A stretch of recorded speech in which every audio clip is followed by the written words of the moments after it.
మీ మీద దాడి వాళ్ళు కిడ్నాప్ చేసినట్టు తర్వాత తిరుచానూరు పోలీస్ స్టేషన్లో కూడా ఎఫ్ఐఆర్ కూడా నమోదైంది. వాళ్ళ ముగ్గురు పైన సతీష్ కావచ్చు, మోహన్ బాబు, మంచు విష్ణు మీద కూడా. అయితే మిమ్మల్ని ఏం చేయాలనుకున్నారు? అంటే మిమ్మల్ని కిడ్నాప్ చేసిన తర్వాత అక్కడ కారులో మిమ్మల్ని కొట్టడం కానీ, లేకపోతే ఫామ్ హౌస్ వద్ద నారావారి పరిసర ప్రాంతాల ఫామ్ హౌస్లో ఉన్నారనేసి సమాచారం.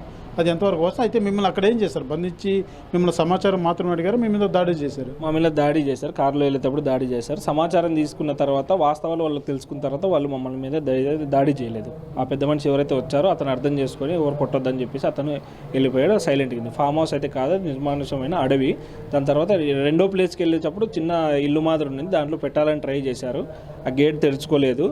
వెంటనే వాళ్ళకు కాల్స్ రావడము, వెంటనే మమ్మల్ని వెనకలికి తీసుకొని రావడం జరిగింది. కేవలం విద్యానికేతన్ సంబంధించినట్టు యూనివర్సిటీకి సంబంధించినటువంటి బౌన్సర్లు వాళ్ళే ఉన్నారా కిడ్నాప్లో, లేకపోతే ఇంకెవరైనా పొలిటికల్గా సంబంధించినటువంటి నేతలు ఎవరైనా ఉన్నారా? పొలిటికల్గా అయితే మేమైతే గుర్తుపట్టలేము, ఎందుకంటే మాస్కులు వేసుకున్నారు. ప్రధానంగా అయితే బౌన్సర్లు అయితే 2-3 ఉన్నారు ప్రధానంగా. దాని తర్వాత మిగతా వాళ్ళు రౌడీ షీటర్లు, లేదంటే నార్మల్ పర్సన్స్ వాళ్ళందరూ. ఎస్పెషల్లీ నా కారులో ఉన్న వాళ్ళని నేను ఒక 2-3 మాత్రమే గుర్తుపడతాను, ఎవరిని గుర్తుపట్టే పరిస్థితుల్లో లేదు, ఎందుకంటే వాళ్ళందరూ మాస్కులు వేసుకుని ఉన్నారు. ఇక్కడ మేము మమ్మల్ని కిడ్నాప్ చేసే క్రమంలో అయితే వాళ్ళైతే మాస్క్ అయితే ఏం వేసుకోలేదు. అక్కడ సీసీ కెమెరాలు కూడా ఉన్నాయి. ఇప్పుడు ఈ కిడ్నాప్కు ప్రేరేపించింది మోహన్ బాబు, మంచు విష్ణు, సతీష్, వీళ్ళు ముగ్గురే కారకులు అనుకుంటారా, లేకపోతే ఎవరు దీనికి ముఖ్య బాధ్యత చేస్తుంటారు అనుకుంటారు? దానికి ప్రధానమైన కారకుడు పిఆర్ఓ సతీష్ మాత్రమే. దాని తర్వాత వీళ్ళిద్దరు ఉంటారు.